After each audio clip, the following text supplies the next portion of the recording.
महाराष्ट्र के राज्यपाल श्रीमान आचार्य देवव्रत जी, यहाँ के लोकप्रिय मुख्यमंत्री देवेंद्र फडणवीस जी, केंद्रीय मंत्रिमंडल के मेरे सहयोगी रामदास आठवले जी,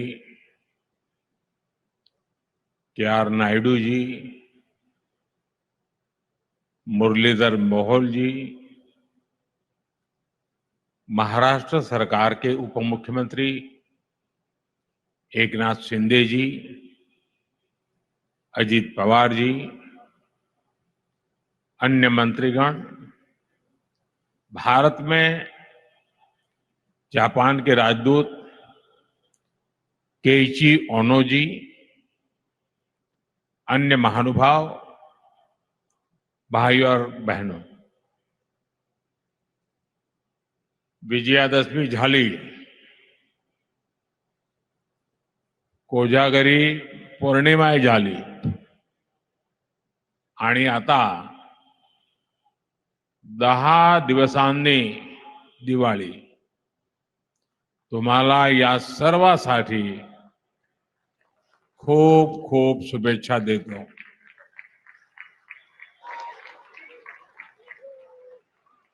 साथियों, आज मुंबई का लंबा इंतजार खत्म हुआ. मुंबई को अब अपना दूसरा इंटरनेशनल एयरपोर्ट मिल गया है. ये एयरपोर्ट इस क्षेत्र को एशिया के सबसे बड़े कनेक्टिविटी हब के रूप में स्थापित करने में बड़ी भूमिका निभाएगा.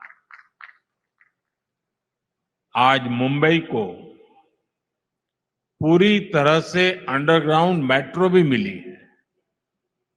इससे मुंबई में ट्रैवल और आसान होगा, लोगों का समय बचेगा. ये अंडरग्राउंड मेट्रो विकसित होते भारत का जीवंत प्रतीक है. मुंबई जैसे व्यस्त शहर में जमीन के नीचे, और वो भी ऐतिहासिक बिल्डिंगों को सुरक्षित रखते हुए, ये शानदार मेट्रो बनाई गई है. मैं इससे जुड़े श्रमिकों और इंजीनियर्स को भी आज बधाई देता हूं. साथियों, ये समय भारत के नौजवानों के लिए अनगिनत अवसरों का समय है. कुछ दिन पहले ही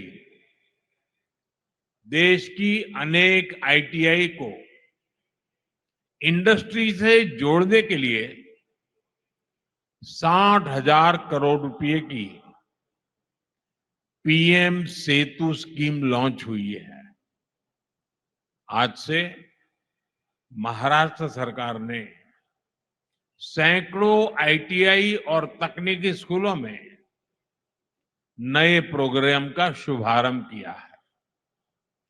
इसके स्कूलों में पढ़ने वाले बच्चों को भी drone, robotics, electric vehicle, solar energy, green hydrogen, ऐसी अनगिनत नई टेक्नोलॉजी की ट्रेनिंग मिल पाएगी. मैं महाराष्ट्र के युवाओं को बहुत बहुत शुभकामनाएं देता हूं. साथियों, आज इस बड़े अवसर पर मैं महाराष्ट्र के सपूत लोक नेता दीबा पाटिल जी को भी याद कर रहा हूं. उन्होंने समाज के लिए, किसानों के लिए जिस सेवा भाव से काम किया, वो हम सभी के लिए प्रेरणा है. उनका जीवन समाज जीवन में काम करने वालों को हमेशा प्रेरित करता रहेगा। साथियों, आज पूरा देश विकसित भारत के संकल्प की सिद्धि में जुटा है। विकसित भारत यानी जहां गति भी हो और प्रगति भी हो, जहां लोक हित सर्वोपरि हो, जहां सरकार की योजनाएं देशवासियों का जीवन आसान बनाए। अगर आप बीते 11 वर्षों की यात्रा पर नजर डालें तो भारत के कोने कोने में इसी भावना से तेज गति से काम हो रहा है। जब Vande Bharat semi high speed ट्रेनें पटरियां पर दौड़ती है, जब बुलेट ट्रेन का काम रफ्तार पकड़ता है, जब चौड़े हाईवे और एक्सप्रेसवे नए शहरों को जोड़ते हैं, जब पहाड़ों को चीरकर लंबी टनल्स बनती हैं, जब लंबे और ऊंचे सी ब्रिज समंदर के दो किनारों को जोड़ते हैं, तब भारत की गति भी दिखाई देती है और भारत की प्रगति भी दिखाई देती है। तब भारत के नौजवानों की उड़ान को नए पंख लगते हैं। साथियों, आज का कार्यक्रम भी इसी सिलसिले को आगे बढ़ा रहा है। नवी मुंबई इंटरनेशनल एयरपोर्ट एक ऐसा प्रोजेक्ट है जिसमें विकसित भारत की झलक है। ये छत्रपति शिवाजी महाराज की धरती पर बना है और इसका आकार कमल के फूल जैसा है। यानी ये संस्कृति और समृद्धि का जीवंत प्रतीक है। इस नए एयरपोर्ट से महाराष्ट्र के किसान यूरोप और मिडिल ईस्ट के सुपरमार्केट से भी जुड़ जाएंगे। यानी किसान की ताजा उपज, फल, फूल, सब्जी और मछुआरों के उत्पाद तेजी से ग्लोबल मार्केट तक पहुंच पाएंगे। इस एयरपोर्ट से यहां आसपास के छोटे और लघु उद्योगों के लिए एयरपोर्ट की लागत कम होगी। यहां निवेश बढ़ेगा, नए उद्योग, नए उद्यम लगेंगे। मैं महाराष्ट्र और मुंबई के सभी लोगों को इस एयरपोर्ट की बहुत बहुत बधाई देता हूं। साथियों, जब सपनों को सिद्ध करने का संकल्प हो, जब देशवासियों तक तेज विकास का लाभ पहुंचाने की इच्छा शक्ति हो, तो नतीजे भी मिलते हैं। हमारी हवाई सेवा और इससे जुड़ी इंडस्ट्री इसका बहुत बड़ा प्रमाण है। आपको याद होगा 2014 में जब देश ने मुझे अवसर दिया तो मैंने कहा था कि मेरा सपना है कि हवाई चप्पल पहनने वाला भी हवाई सफर कर सके। इस सपने को पूरा करने के लिए बहुत जरूरी था कि देश में नए नए एयरपोर्ट बनाए जाए। हमारी सरकार ने इस मिशन पर गंभीरता से काम शुरू किया। बीते 11 साल में देश में एक के बाद एक नए एयरपोर्ट बनते चले गए। साल 2014 में हमारे देश में सिर्फ 74 एयरपोर्ट थे। आज भारत में एयरपोर्ट की संख्या 160 को पार कर गई है। साथियों, जब देश के छोटे छोटे शहरों में एयरपोर्ट बनते हैं तो वहां के लोगों को हवाई सफर के लिए विकल्प मिलने लगता है।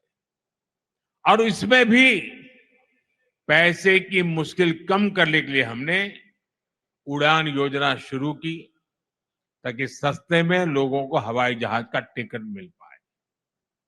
उड़ान योजना की वजह से बीते दशक में लाखों लोगों ने पहली बार हवाई सफर किया, अपना सपना पूरा किया है। साथियों, नए एयरपोर्ट बनने और उड़ान योजना से लोगों को तो सुविधा मिली है और साथ ही भारत दुनिया का तीसरा बड़ा डोमेस्टिक एविएशन मार्केट भी बना है। अब तो हमारी एयरलाइंस लगातार अपना विस्तार कर रही है और लोगों के लिए आश्चर्य होता है जब दुनिया के लोग जानते हैं अकेले हिंदुस्तान से इन दिनों हवाई जहाज बनाने वाली कंपनियों के पास करीब करीब 1000 नए हवाई जहाज का ऑर्डर बुक पड़ा है। इससे नए pilots, cabin crew, engineers, ground workers के लिए नए अवसर बन रहे हैं।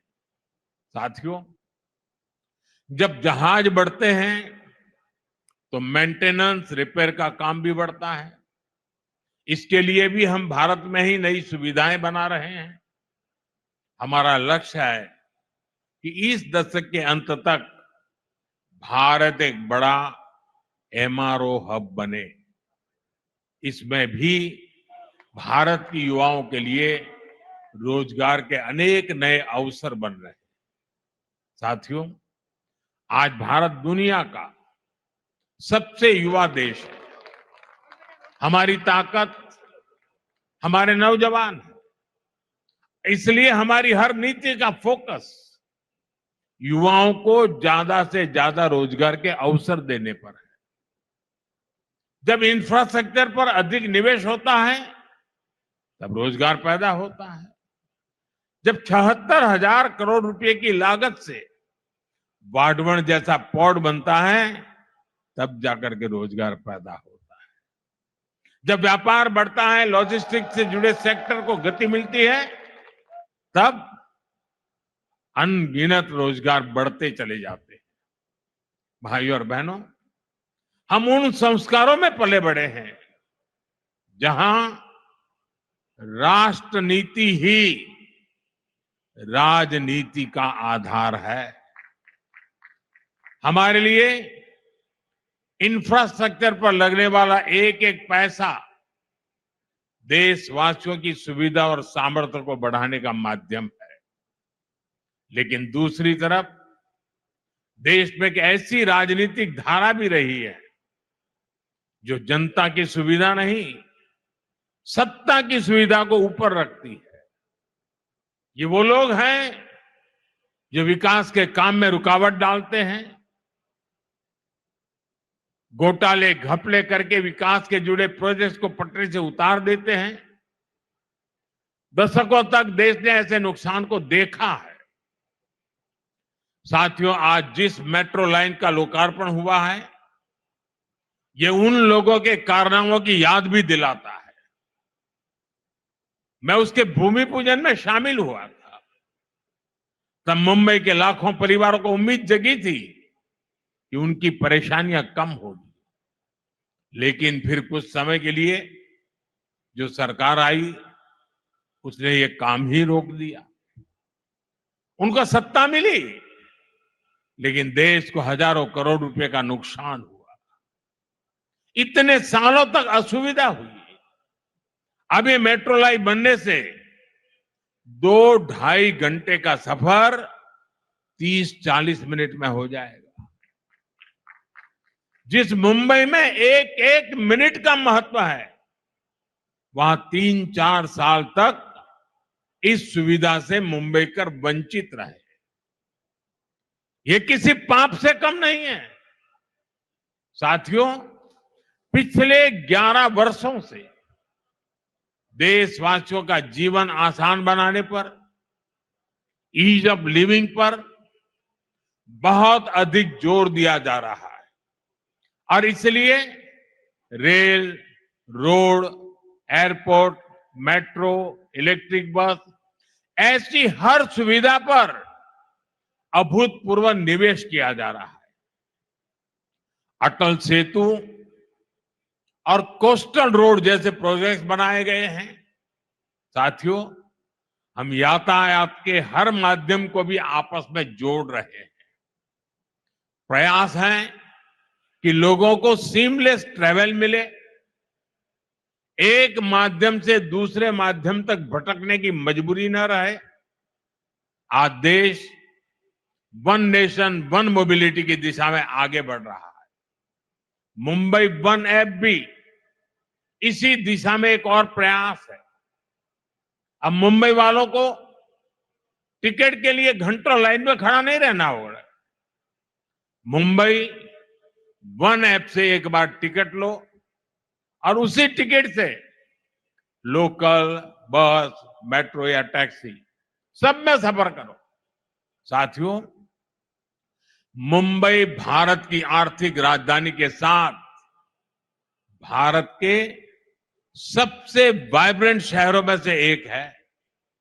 इसलिए 2008 में आतंकियों ने भी मुंबई शहर को बड़े हमले के लिए चुना, लेकिन तब जो कांग्रेस की सरकार सत्ता में थी, उसने कमजोरी का मैसेज दिया, आतंकवाद के सामने घुटने टेकने का संदेश दिया। अभी अभी हाल में कांग्रेस के एक बड़े नेता, जो देश के गृह मंत्री तक रह चुके हैं, उन्होंने एक इंटरव्यू में बहुत बड़ा खुलासा किया है। उन्होंने दावा किया है कि मुंबई हमले के बाद हमारी सेनाएं पाकिस्तान पर हमला करने को तैयार थी।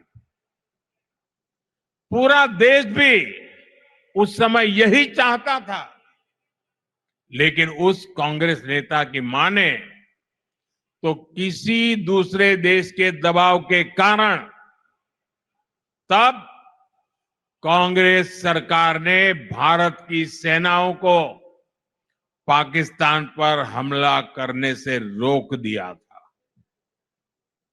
कांग्रेस को यह बताना होगा कि वो कौन था जिसने विदेशी दबाव में फैसला लिया, जिसने मुंबई की देश की भावना से खिलवाड़ किया। और देश को ये जानने का हक है, कांग्रेस की इस कमजोरी ने आतंकवादियों को मजबूत किया, देश की सुरक्षा को कमजोर किया, जिसकी कीमत देश को बार बार जाने गंवाकर चुकानी पड़ी। साथियों, हमारे लिए देश और देशवासियों की सुरक्षा से बढ़कर कुछ भी नहीं है। आज का भारत दमदार जवाब देता है। आज का भारत घर में घुसकर मारता है। ये दुनिया ने ऑपरेशन सिंदूर के दौरान देखा भी है और गर्व की अनुभूति भी की है। साथियों, गरीब हो, न्यू मिडिल क्लास हो, मिडिल क्लास हो, इनका सशक्तिकरण आज देश में प्राथमिकता है। जब इन परिवारों को सुविधा मिलती है, सम्मान मिलता है, तब इनका सामर्थ्य बढ़ता है।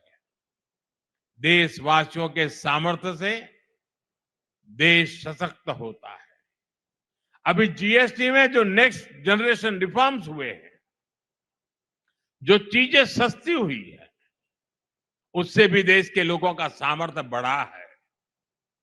मार्केट से आए आंकड़े बताते हैं कि इस बार नवरात्र में बिक्री के कई सालों के रिकॉर्ड टूट गए हैं।